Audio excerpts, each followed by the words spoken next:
Welcome to the Sleeping Past. Tonight, we drift into the quiet corners of history, into bedrooms of kings, rulers, and emperors who shaped the fate of nations without ever leaving their beds. This is the story of sleeping kings, monarchs who ruled from their beds. So settle in, close your eyes, and let us travel to the centuries where power, luxury, and even illness bound rulers to their chambers, yet kingdoms still obeyed their command. The royal bedchamber was not just a place of sleep, it was a theater of politics, a place where secrets were whispered, where treaties were signed, and where entire wars were decided. In the Middle Ages, many monarchs held their levee, a ceremonial morning gathering, while still in bed.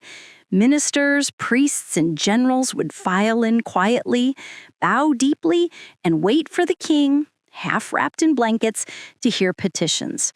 The bed was not weakness, it was power, a space so sacred that stepping inside was a privilege few ever received. And for some kings, the bed became the only throne they ever truly ruled from. Let us begin in France with Louis XIV, the Sun King. Louis rose each morning in a ceremony called Le Lever du Roi. But often, he was not even fully dressed when politics began. As courtiers pressed into his bedroom, Louis gave orders, signed decrees, and listened to whispered reports. His ministers stood while he reclined against embroidered pillows.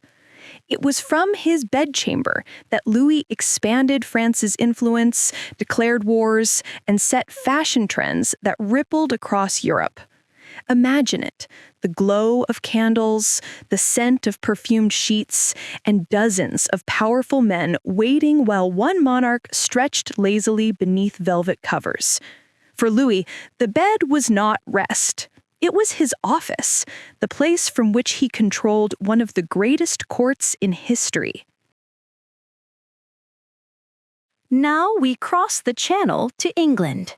King Henry VIII, famous for his 6 wives, his break with the Catholic Church, and his towering appetite for both power and food. In his later years, Henry grew ill. He suffered from obesity, ulcers, and constant pain in his legs. Walking became nearly impossible, and so Henry ruled from his bed. Here, in heavy silence, nobles entered with trepidation. From his chamber, Henry dictated the future of England. Who would be favored, who would be exiled, and which reforms would forever change religion in his kingdom. It is said that his bedchamber echoed not only with commands, but with groans of pain and the creak of a massive body shifting restlessly beneath the weight of power. The bed was both his comfort and his prison, yet it was from here that he tore England away from Rome and built the foundation of the Anglican Church. Farther south, in Spain, lay another monarch of the bed, Philip II. Philip was a devout, serious man, deeply religious, yet physically frail. He often worked while reclining in bed, surrounded by paperwork, letters, and reports from across his vast empire. Spain stretched across the globe, from the Americas to the Philippines, and yet many decisions that shaped the Spanish Empire were made in a quiet room in the Escorial Palace while Philip rested against cushions. His bedchamber was arranged not for leisure, but for governance. Documents piled high, secretaries waiting with quills as the king signed edicts while never leaving the comfort of his mattress. The empire was vast, but its heart beat softly in the shadowed silence of a king's chamber. Not all rulers in bed were strong. Some were bound by illness and decline. Frederick William IV, King of Prussia in the mid-1800s, suffered strokes that left him paralyzed. For years, he remained bedridden, barely able to speak. Yet, even then, he was a king. Courtiers visited, treaties were explained, and documents were pressed into his weak hands for a trembling signature. Power slipped from him slowly, but the rituals of monarchy persisted. His bed became both a throne and a reminder of mortality. Sometimes rulers did not govern from their bed out of illness, but out of grief.